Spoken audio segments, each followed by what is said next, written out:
इन 6,000 रुपए में से 3,000 रुपए अपने जमा किए पैसों में डाल देता हूँ। हाँ, 3,000 रुपए डालते ही पूरे 80,000 रुपए हो जाएंगे मेरे पास। और अब तो मैं इतने पैसों में गांव में एक घर खरीद सकता हूँ। अब मेरे परिवार वालों को उस छोटी सी लकड़ी के झोपड़े में नहीं रहना होगा। ओहो। किशन सारंगपुर शहर में एक जूते बनाने के कारखाने में 6,000 रुपए महीने से काम करता है। कुछ साल पहले ही किशन अपने परिवार के बिगड़ते हालातों को देखकर इस शहर में कमाई करने आया था। यहाँ किशन कारखाने के ही एक छोटे से मकान में किराए पर रहता था। तभी किशन अपने मकान में आता है और अपने कपड़े सामान एक बैग में भरने लगता है। माँ, पिताजी, कविता, रिया, दिया, वरुण, साक्षी सब मुझे देखकर कितने खुश हो जाएंगे। तभी किशन अपना बैग लेकर शहर के बस स्टॉप पर आता है और आखिरी बस पकड़कर अपने गांव उड़ानपुर गांव पे आ जाता है। सालों पहले जो सपना लेकर मैं इस गांव से शहर गया था, अब जाकर मेरा वो सपना पूरा हो जाएगा। अब हमारा भी पक्का मकान, खुद का घर होगा।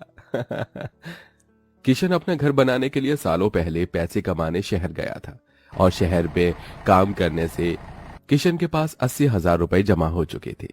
तभी वो एक लकड़ी के बड़े झोपड़े घर के बाहर आता है। लगता है माँ की तबीयत ठीक नहीं है। वो छोटा सा लकड़ी का घर बहुत ही कमजोर और छोटा था। तभी किशन घर के अंदर आता है तो घर में किशन के बूढ़े माता पिता दामिनी दर्पण चारपाई पर लेटे हुए थे और दामिनी बेतहाशा खांसे जा रही थी और किशन की पत्नी कविता अपनी 2 नंद रिया, दिया और 2 बच्चे वरुण, साक्षी के साथ नीचे फर्श पर सोई हुई थी। कितने मच्छर काट रहे हैं यहाँ। माँ, पिताजी। अपने बेटे को देखकर दामिनी दर्पण के होश उड़ जाते हैं। किशन, मेरा बच्चा। अरे किशन, तू आ गया। अरे मेरा बेटा आ गया। जी, आप ऐसे अचानक? तभी किशन अपने परिवार से मिलता है थोड़े समय बाद। माँ, आप सबको इस छोटे से घर में बहुत परेशानियों का सामना करना पड़ रहा होगा ना? बेटा, सुख दुख तकलीफें तो जिंदगी की साथ ही होती हैं, वो सब छोड़। तू बता, तू कैसा है? पूरे 1 साल बाद मिल रहा है तू हमसे। क्या तुझे अपने माता पिता, अपने परिवार, अपने बच्चों की याद नहीं आ रही थी? याद तो बहुत आ रही थी माँ, पर क्या करता, मुझे घर खरीदने के लिए पैसे जमा करने थे, बस उसी में लगा था। आपके पास घर के लिए पैसे जमा हो गए? हाँ कविता, पूरे 80,000 रुपए जमा हो गए हैं। अब हमारा भी अपना घर होगा जहां हम चैन सुकून से अपना जीवन बिता पाएंगे। किशन के परिवार वाले सालों से इस झोपड़े घर में बड़ी परेशानी से अपना जीवन बिताते आ रहे हैं। अगले दिन सवेरे किशन गांव में एक घर की तलाश में निकल पड़ता है, पर इतने कम पैसों में उसे घर मिलना असंभव था। वो जो भी घर देख रहा था उनके दाम लाखों में थे। अरे, यहाँ तो हर घर की कीमत 2 से 3 लाख रुपए के बीच में है और मेरे पास तो केवल 80,000 रुपए ही हैं। अब इतने कम पैसों में कैसे मिल पाएगा मुझे घर? किशन कई दिनों तक 80,000 रुपए के बजट में गांव में घर देखने लगा। तभी उसे गांव से बाहर दरिया किनारे एक बड़ा ही खूबसूरत सा पक्का छोटा सा घर मिल जाता है जो 80,000 रुपए का था। वो घर उसी गांव के सेठ हरीश का घर था और वो घर दरिया के काफी करीब में था। आखिर मुझे घर मिल ही गया। तभी किशन और उसके परिवार वाले अपना सामान लेकर उस नए घर में रहने चले आते हैं जो एक कमरे का मजबूत घर था। वाह भाई, हमें तो कितनी खूबसूरत जगह घर मिला है। सब काफी खुश होने लगते हैं। इधर हरीश, अच्छा बेवकूफ मिल गया मुझे। दरिया के पास का वो घर तो कोई मुझसे 20,000 रुपए में भी नहीं खरीद रहा था।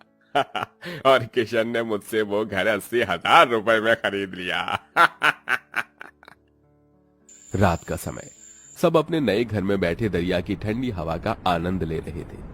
किशन बेटा, अब घर तो हमें मिल गया। अब तू शहर मत जा, अब तू यहीं हमारे साथ रहकर इस गांव में ही कोई काम कर बेटा। हाँ किशन जी, माँ जी ठीक कह रही हैं। अब आप यहीं रहकर इस गांव में ही कोई काम कीजिए। हाँ, ठीक है, कल से खेतों में काम करूंगा। अगले दिन से किशन अपने पहले की तरह गांव में ही दूसरे के खेतों में 200 रुपए रोज से मजदूरी करने लगा। इसी तरह दिन प्रतिदिन बीतने लगे। बारिश का मौसम शुरू हो जाता है। तभी बारिश का मौसम आते ही कड़ाके की तूफानी बारिश होना शुरू हो जाती है। एक दिन अचानक 3 दिनों से चल रही मूसलाधार बारिश की वजह से किशन पिछले 3 दिनों से घर में ही था।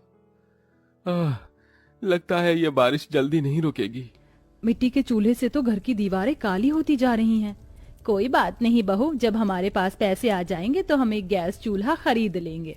कविता के घर में गैस नहीं थी, इसीलिए वो हमेशा चूल्हे पर ही खाना बनाती थी। इसी तरह 4 दिन बीत जाते हैं, पर अब तक बारिश रुकने का नाम नहीं ले रही थी। अब लगातार इतने दिनों से चल रही बारिश की वजह से किशन के घर के पीछे की दरिया का पानी काफी ज्यादा बढ़ जाता है और वो पानी किशन के घर की दीवारों तक आ जाता है, जिसके बाद खिड़की से दरिया का पानी घर के अंदर आ रहा था। अरे दरिया का पानी इतना बढ़ गया कि वो हमारे घर में आने लगा है। तभी दरिया के अंदर से एक बड़ी सी लहर आती है और उस लहर से किशन के घर की 2 दीवारें टूट जाती हैं और सारा पानी घर के अंदर घुस जाता है, जिसके बाद घर का सारा सामान दरिया के पानी में बह जाता है और सब उस पानी में डूबने लगते हैं। भाई किशन जी तभी किशन एक बड़ी सी लकड़ी के सहारे अपने परिवार के सभी लोगों को घर से बाहर दरिया से दूर लेकर आता है। तभी उनका पूरा घर टूटकर दरिया के पानी में बह जाता है और किशन और उसके परिवार वाले बेघर हो जाते हैं। अरे हमारा घर तो टूटकर दरिया में बह गया। दरिया का पानी बढ़ रहा है, हमें यहाँ से जाना होगा। तभी किशन और उसके परिवार वाले बारिश के पानी में भीगते हुए गांव में आते हैं और एक एक से सहायता मांगते हैं, पर कोई भी उन्हें पनाह नहीं देता। तभी वो एक स्थान पर आते हैं जहां एक ऊंची इमारत का काम चल रहा था और वहीं पास में एक सीमेंट का बड़ा सा पाइप कचरे में पड़ा हुआ था। बारिश के पानी में तो बच्चे बीमार हो जाएंगे। सामने वो सीमेंट पाइप है, हम उसी में जाकर बैठ जाते हैं, वहां हमें पानी नहीं लगेगा। सब उस बड़े से सीमेंट पाइप के अंदर जाकर बैठ जाते हैं। बाहर जोरों की बारिश चल रही थी और बच्चे गीले शरीर की वजह से बेतहाशा कांपे जा रहे थे। माँ, मुझे बहुत ठंड लग रही है। मुझे भी बहुत ठंड लग रही है माँ।